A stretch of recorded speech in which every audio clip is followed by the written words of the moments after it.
Good afternoon, SMF MMTs. Sunday afternoon at 12:23 p.m. Pacific Standard Time. Today's date is 7/24/2011. Our major topic subject right now is the Nasdaq Comp.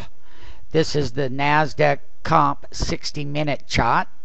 And basically what it does on 60-minute charts is it lets us bring our awareness to where price actions change on a smaller macro level to understand what the forward-looking daily level is going to end up being and what direction that's going to go in as far as directional price action movement.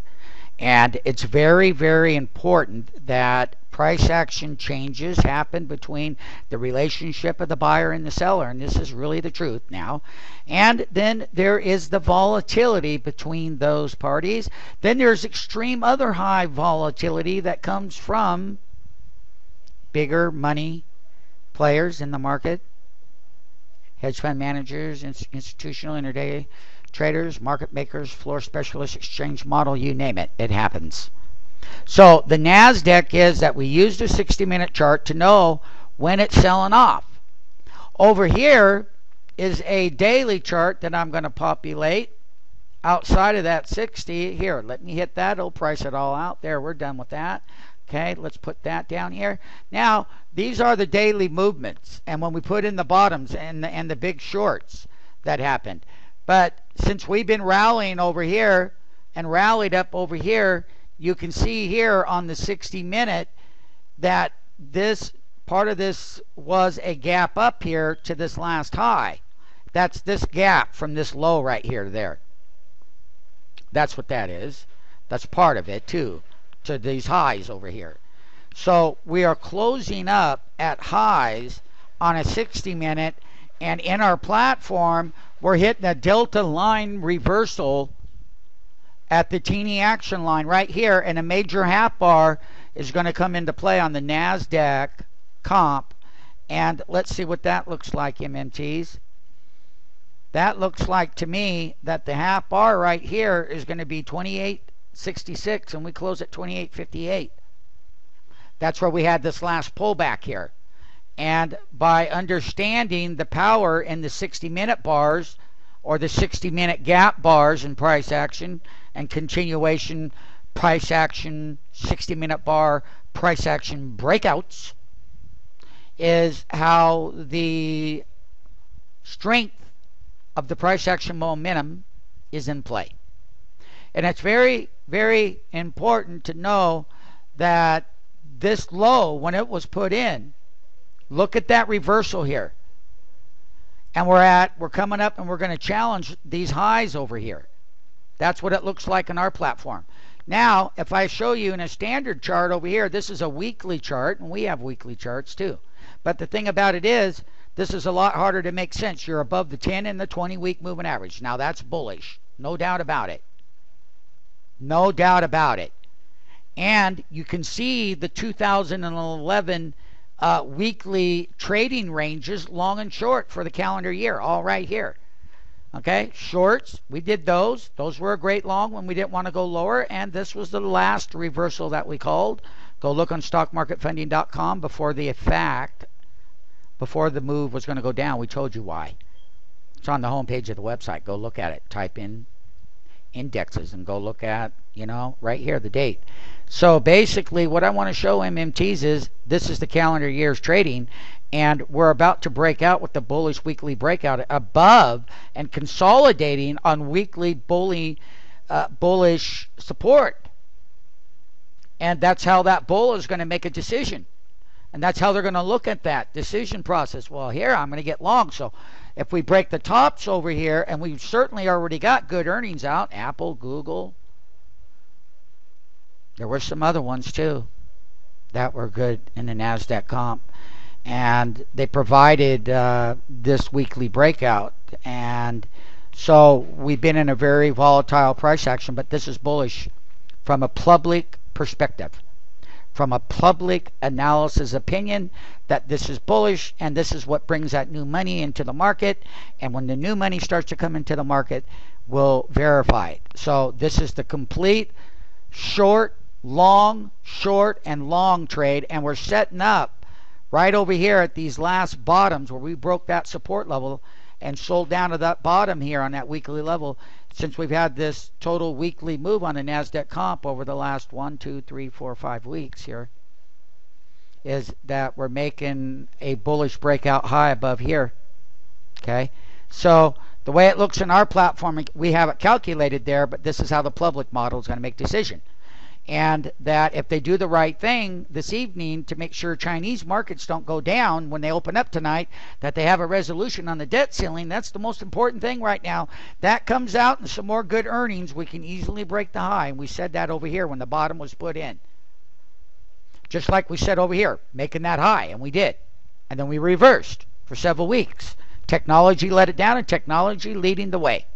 So we're going to be taking a look on how to trade Nasdaq 100 options. And the Nasdaq 100 is the 100 market cap weighted Nasdaq stocks, 100 companies. And we can see that that Nasdaq 100 is running ahead of the Nasdaq Comp, because it is. It's right up here at the tops. We can see them. Now, this is the Nasdaq 100 index. And what is that? That's the 100 index there of the best stocks from the Nasdaq Comp. You can see that we are breaking out right up here, slightly breaking the highs here with a strong weekly move on the Nasdaq 100 above those weekly moving averages. If that 10-week crosses up above there, we go higher on the Nasdaq 100. However, on a weekly level, we're at about 76%. The prior week when we dipped down and we tested those weekly moving averages, because that's exactly what we did from a standard model, is we pulled back. Now, when we look in our platform, we can clearly see that the Nasdaq daily is right up here at the same level, but we haven't quite taken out the highs over here. And it's easier to see from this daily perspective, because what happens on a daily and getting through these daily half bar resistance levels as part of the 5 days is going to be part of this next weekly breakout, because this is only going to be final at the end of this coming Friday, and we'll have the bulk of the earnings out. And we're in a bullish breakout weekly, and we faded back and tested these weekly moving averages, and that public money came in buying the dips. And our platform over here, which is easier for us to look at for lots of reasons, is that half bar is 28.66, but this half bar over here that was set on 5/2 is 28.73. That's the next resistance, short-term resistance level. To break those highs and consolidate above 28.73, a new consolidation and new daily breakouts would follow, and each one of these lines on this chart is $19.85 per line, already calculated before the stock market even opens. This is what happens. The public behavioral buy and sell transaction model is done on a very emotional, volatile, manipulative ways, and you can get these moves up there, but you get these big ones down here too now. And we went through all of these. And so we're at a major level of closing above this top. And the high at the time was 2887.75. And the date was 5/2 of 2011. And it was done on a daily bar on the swing high of the day, with a low of only 2859.84 and a close of 2864, okay, and a negative volume reading, okay.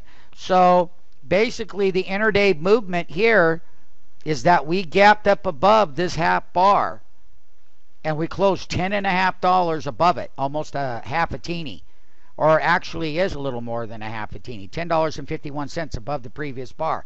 So in order to take out that high and consolidate above it, you're going to have to take out this. We're very near term there. This whole area, this whole last top right over here, this whole area right here, back at this time frame, is we're going to have to get above these levels and consolidate to get up toward the 3,000 level, or the 29.75 level on the Nasdaq comp or even lower. We have all the prices. They're all right here for us. So we can see where this Nasdaq can go relative with the S&P will go the same way now is what I'm trying to say. So we know that 29.55 is 3 deltas up. The next level is going to be 29.07. That's 1.5 delta up. And a full delta up to get above and consolidate is going to be 28.90 in our platform, which is quite different than looking at the standard chart. And those were the numbers up above it that we have to go up to and challenge, and that's how we'll get the highs put in. And it's very clear. I'll take you back over to this part of it, and this part of it right here has a lot to do with this. Like this is that weekly movement right here. That's what that is versus the daily chart. So you're learning what the 60, the daily is going to be forward looking for the weekly chart. Okay? And it's very important that when you know what's going on a 60, but when you know what's going on a daily, you're going to know what your weeklies are going to look like. And we have a weekly one too in here. I'm just showing you in our system. I'll show you the weekly later. But nonetheless, that weekly one is just going to bust out through that resistance level. Okay?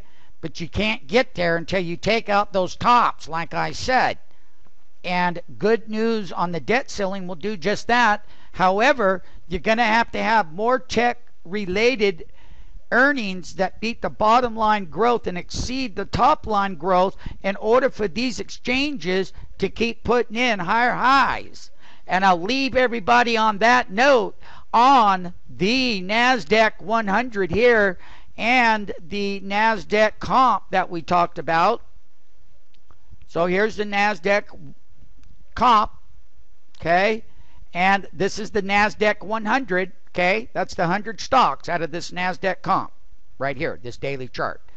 And we're break up here, and we're breaking up, and we're closing up toward the highs. You got support there. This is how you go from a bear reversal back to a new bull reversal. There it is.